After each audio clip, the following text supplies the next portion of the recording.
Him तेंदुआ दावा दूसरे को सिखाता है कि कैसे समर्पण करें।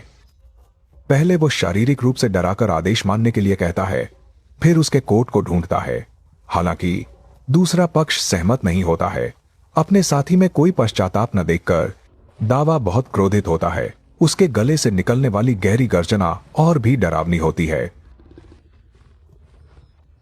दोनों आमने सामने खड़े होते हैं। दावा की आंखों में एक खतरनाक चमक आती है। वह अपने दांत दिखाता है और किसी भी क्षण हमला करने के लिए तैयार हो जाता है।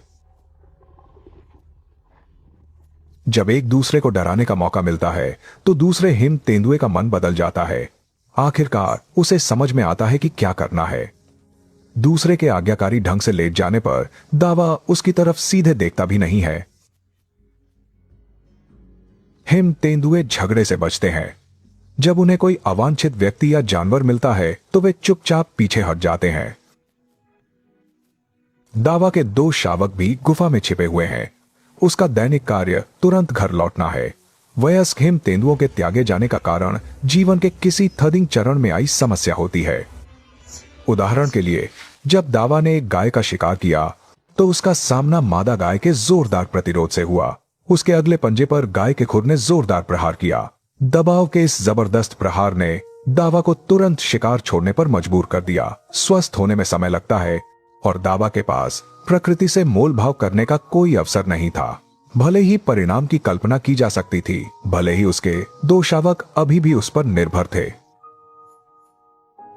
हिम तेंदुआ दावा के जीवन को रिकॉर्ड करने की प्रक्रिया में फिल्मांकन दल को भी कई चुनौतियों का सामना करना पड़ा। उन्होंने बड़ी संख्या में मोशन सेंसर कैमरे लगाए, सिर्फ उन शानदार कुछ सेकंड के दृश्यों को रिकॉर्ड करने के लिए।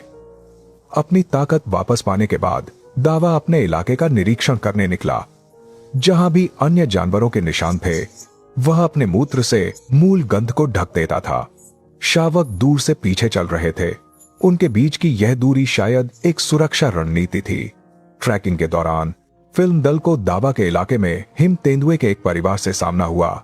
एक मादा हिम तेंदुआ अपने 3 लगभग वयस्क शावकों के साथ। इस तरह के शक्तिशाली समूह के सामने आते ही दावा ने जल्दी से इलाका छोड़ दिया। यहां तक कि शीर्ष शिकारी भी सर्वोच्च लाकर शक्ति के सामने अपनी सीमाएं जानते हैं।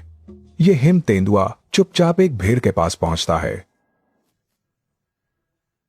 हमला करने से पहले वह दोनों पक्षों की ताकत के अंतर का आकलन करता है। नर भेड़ बिना किसी दबाव के सीधे उसे देखता है। अपेक्षित परिणाम नहीं होता है, इसलिए वह दूसरी जगह देखने चला जाता है।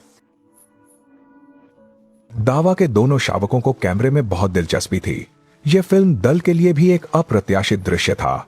उन्हें एक अज्ञात वस्तु से दूर रहना चाहिए था। शावकों की रुचि इस उबाऊ चीज में जल्दी ही खत्म हो गई।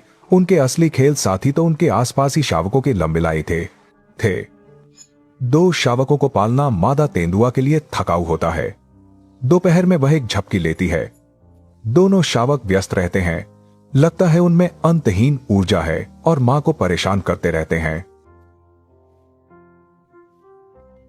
कर्मचारियों पर ध्यान देने पर मादा की नींद टूट जाती है। वह इस तरफ की स्थिति पर नजर रखती है। उसकी अधिक चिंता अपने 2 शावकों की होती है। वह बेहतर दृश्य वाली जगह पर चली जाती है और निगरानी जारी रखती है।